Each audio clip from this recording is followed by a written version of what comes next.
Corona vaccine का घरेलू उत्पादन बढ़ाने के लिए केंद्र ने एक और बड़ा कदम उठाया है। कोवैक्सीन बना रही हैदराबाद की कंपनी भारत बायोटेक के साथ टेक्नोलॉजी ट्रांसफर व्यवस्था के तहत हैकफाइन बायोफार्मा कोवैक्सीन की 22.8 करोड़ खुराक का उत्पादन करेगी। समाजवादी पार्टी के मुरादाबाद से सांसद डॉक्टर ST हसन ने कोरोना और देश में आए 2 बड़े तूफानों पर बेतुका बयान दिया है। डॉक्टर ST हसन का कहना है कि पिछले 7 सालों में ऐसे कानून बनाए गए हैं जिनमें शरीयत के साथ छेड़खानी की गई है। ये सभी आफतें शरीयत के साथ छेड़खानी के कारण आई हैं।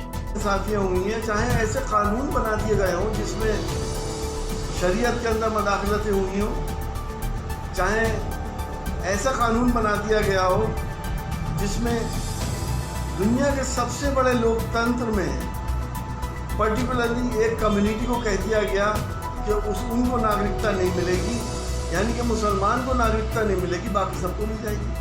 तो ये जो नाइंसाफियाँ हुई हैं उसके एवज में आपने देखा कि हमारे देश के अंदर आसमानी आफतें कितनी आ रही हैं।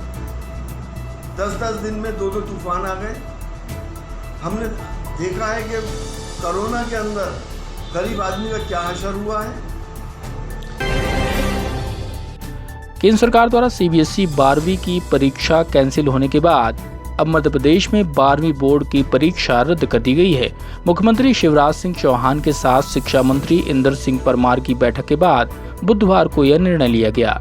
मुख्यमंत्री शिवराज सिंह चौहान ने कहा कि बच्चों पर परीक्षा का मानसिक बोझ डालना उचित नहीं है। उन्होंने कहा कि रिजल्ट आंतरिक मूल्यांकन के आधार पर बनेगा या अन्य कोई तरीका है, यह तय करने के लिए मंत्री समूह गठित किया गया है। वे एक्सपर्ट से राय लेकर रिपोर्ट देंगे। 12वीं बोर्ड की परीक्षा है, इस वर्ष आयोजित नहीं की जाएगी। बच्चों की जिंदगी हमारे लिए अनमोल है। कैरियर की चिंता हम बाद में कर लेंगे। इस समय बच्चों पर जब वो कोरोना का संकट झेल रहे हैं, पूरा देश और प्रदेश झेल रहा है, परीक्षाओं का मानसिक बोझ डालना कतई उचित नहीं है। 12वीं बोर्ड के रिजल्ट किस प्रकार आगे आएंगे, ये तय करने के लिए हमने अपने मंत्रियों का एक समूह बना दिया है, जो विशेषज्ञों से चर्चा करने के बाद आंतरिक मूल्यांकन या अन्य आधारों का विचार करके रिजल्ट्स का तरीका तय करेगा। 10वीं बोर्ड की परीक्षाएं हमने पहले ही ना कराने का फैसला लिया था। 10वीं के बच्चों को आंतरिक मूल्यांकन के आधार पर 10वीं के बच्चों का परिणाम घोषित किया जाएगा। इजराइल के साथ चल रहे तनाव के बीच ईरान की नौसेना को बहुत बड़ा झटका लगा है। ओमान के तट पर ईरान की नौसेना का सबसे बड़ा जंगी जहाज आग लगने के बाद डूब गया। युद्धपोत के अंदर से आग की ऊंची लपटें दिखाई दी। अभी तक रहस्यमय तरीके से लगी आग के कारणों का पता नहीं चल पाया है। इस युद्धपोत का नाम खर्ग था, जिसे एक द्वीप के नाम पर रखा गया था। यह जहाज ईरान के लिए मुख्य तेल टर्मिनल के रूप में काम कर रहा था। कोरोना की लहर कुछ राहत दे रही है, लेकिन वायरस हमारे बीच से खत्म नहीं हुआ है। ऐसे में बाहर घूमने फिरने पर अभी भी सख्ती हो रही है। हालांकि बॉलीवुड सितारों ने प्रतिबंधों के बीच सेफ्टी के साथ निकलना शुरू कर दिया है। अब खबर आ रही है कि ड्राइव पर निकले टाइगर श्रॉफ और दिशा पाटनी को पूछताछ के लिए पुलिस ने रोक लिया। हालांकि कुछ फॉर्मेलिटीज और आधार कार्ड चेक करने के बाद उन्हें जाने दिया गया। भारतीय क्रिकेट कंट्रोल बोर्ड BCCI ने IPL के बाकी बचे 31 मैच संयुक्त अरब अमीरात में कराने के लिए तैयारियां शुरू कर दी हैं। बोर्ड प्रेसिडेंट सौरव गांगुली और सचिव जय शाह समेत कई टॉप अधिकारी फिलहाल UAE में ही हैं। वहीं इंग्लैंड के खिलाड़ियों के लीग के दौरान उपलब्ध न होने की खबरों के बीच बोर्ड ने विदेशी खिलाड़ियों पर सख्ती करने की तैयारियां कर ली हैं। इनसाइड स्पोर्ट्स की एक रिपोर्ट के मुताबिक UAE नहीं आने वाले विदेशी खिलाड़ियों की सैलरी काटी जाएगी।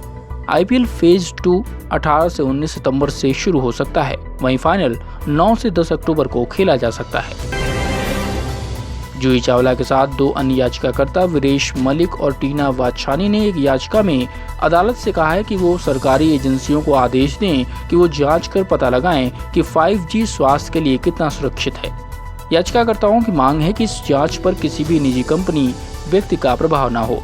करीब 5000 पन्नों वाली इस याचिका में कई सरकारी एजेंसियां जैसे department of communication, science and engineering research board, Indian council of medical research, central pollution control board, कुछ विश्वविद्यालयों और विश्व स्वास्थ्य संगठन को पार्टी बनाया गया है।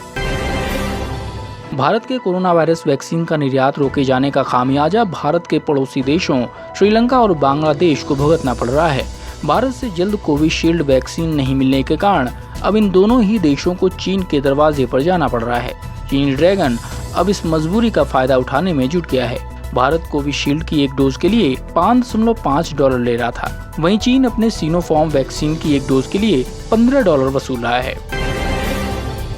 उत्तर प्रदेश के मुख्यमंत्री योगी आदित्यनाथ ने प्रदेश के अधिकतर जिलों में कोरोना कर्फ्यू में छूट के दौरान लोगों द्वारा लापरवाही बरतने पर नाराजगी जाहिर करते हुए बुधवार को कहा कि इस रियायत का मतलब लापरवाही की छूट होना नहीं है।